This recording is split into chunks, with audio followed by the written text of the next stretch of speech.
I haven't left the house in like 2 days and I am almost out of coffee. Send help.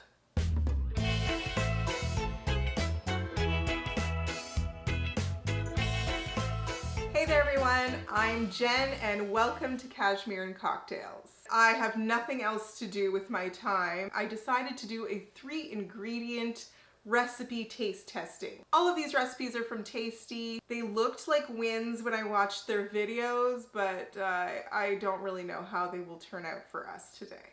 We will see. I mean, there's probably plenty of other things I could be doing with my time, like cleaning. We would need to take a pressure washer to the inside of my house, I think, at this point in time. We've all been stuck in here way too long and it's bad. I'm like 2 episodes away from Hoarders, if that's any indication with where we're at right now. Anyway, I decided to do this. I thought it would be fun. It also meant that I didn't need to leave the house because all of the ingredients I had on hand. As you will see, there's a lot of Nutella that gets used in this, and I carry an industrial amount of the stuff usually. We love it. The first one that I am going to taste test today is Tasty's 3-ingredient peanut butter cookie. All you need to make this recipe is a 1/2 cup of sugar, 1 egg, and 1 cup of peanut butter. Once you've won the battle against the peanut butter and managed to get it out of the measuring cup, beat the ingredients with an electric mixer until smooth. Line a baking sheet with parchment paper and scoop roughly 1 tablespoon of batter into your hand. Then roll the batter into a ball and place on the parchment paper. Repeat this step until you've used up all of the batter or until you've developed carpal tunnel, whichever comes first.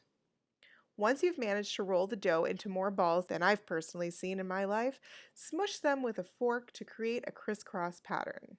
Oh my god, do you guys remember crisscross? I wonder if we can bring backwards pants back as like a TikTok trend or something.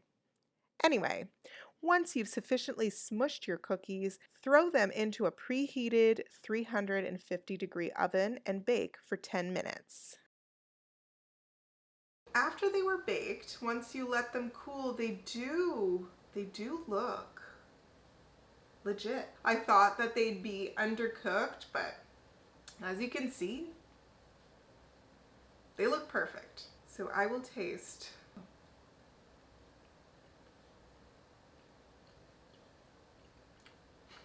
These are ridiculously good. Why have I ever made the long version of a peanut butter cookie? There's no need. It's so much work for nothing. 3 ingredients and it tastes just as good as the other ones. They were so sticky. I didn't even think they'd hold together once they were baked. I tried to lift one before it was fully cooled, and it just kind of crumbled onto itself. So I did not even think they would hold together, but they do. Wow. Mind blowing. Like, scrap whatever peanut butter cookie recipe you have. You don't need it. 3 ingredients. Boom. The second recipe that I decided to try was a brownie, a hazelnut brownie. For this recipe, you'll combine 2 eggs, 1/2 cup of flour, and 13 ounces of hazelnut spread, if you can manage to get it out of the measuring cup, of course. Beat with an electric mixer until smooth. I was tempted to fill this part of the video with elevator music, but I've been on hold with the CRA enough this year to know that playing crappy background music while you wait can feel like cruel and unusual punishment. In a parchment-lined baking dish, transfer the batter and distribute evenly. As you can see, this was a challenge. The batter had the consistency of silly putty without the fun benefits of finding it in between our couch cushions.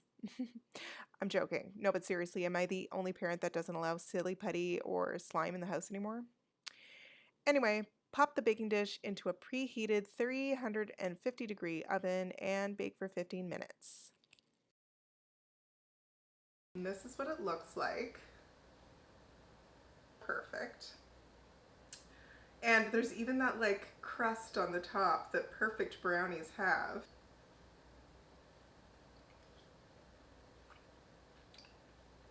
It's good. It's good. I wouldn't say it's the best brownie I've ever had. I also wouldn't say it's the hardest brownie recipe I've ever made, obviously, so there's a trade-off. If you're looking for simple, this is pretty good. So does it stack up to like a homemade, elaborate brownie recipe? No, I wouldn't say it does, but it's not terrible. It took 30 seconds to combine, so I mean, it's worth it.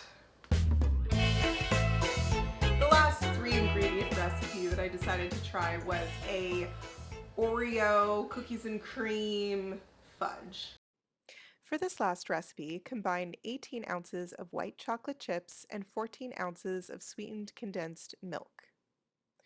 Melt the mixture in the microwave for 15-second increments until the chocolate is fully melted. Add in 12 chopped up Oreo cookies and stir until combined.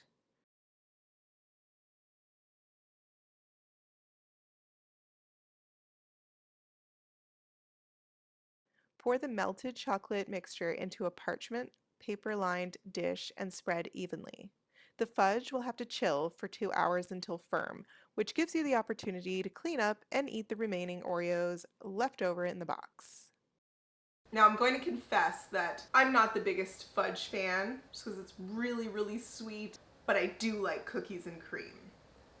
So that was my main motivator here. I also had all of the ingredients here at the house, so it seemed like a good option to add to the list. However, this was the best piece I was able to cut off.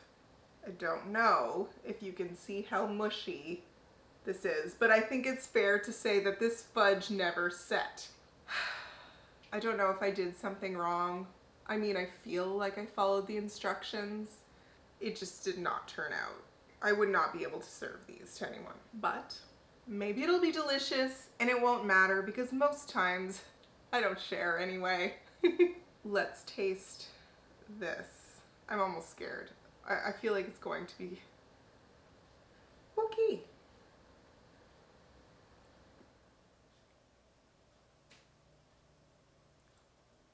Oh my God.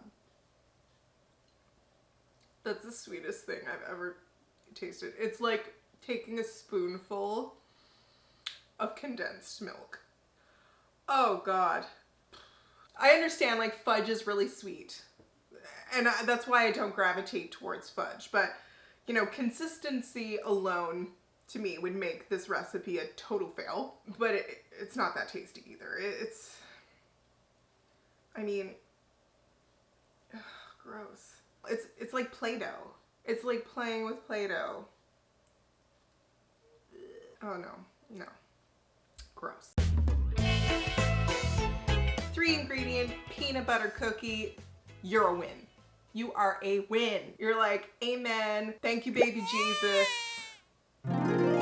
Yes. You're in. We're gonna be close friends, you and I. They hold together great. They were tasty. Yes. I will make these again. I'm gonna teach the kids how to make these. Yeah. 3-ingredient hazelnut brownies. I wouldn't say you're a fail, and the fact that you are that easy to assemble and make, I'm gonna give you a win. I don't know if I'll make you again, but I'm confident that if someone else tried this recipe, they'd be pleased with the results. It's definitely not a fail. I don't even really pick up the Nutella that much. I kind of get a little bit of the hazelnut taste, but it's a little bit lost. It's tasty. If you're in a pinch and you want a dessert right away, these are great.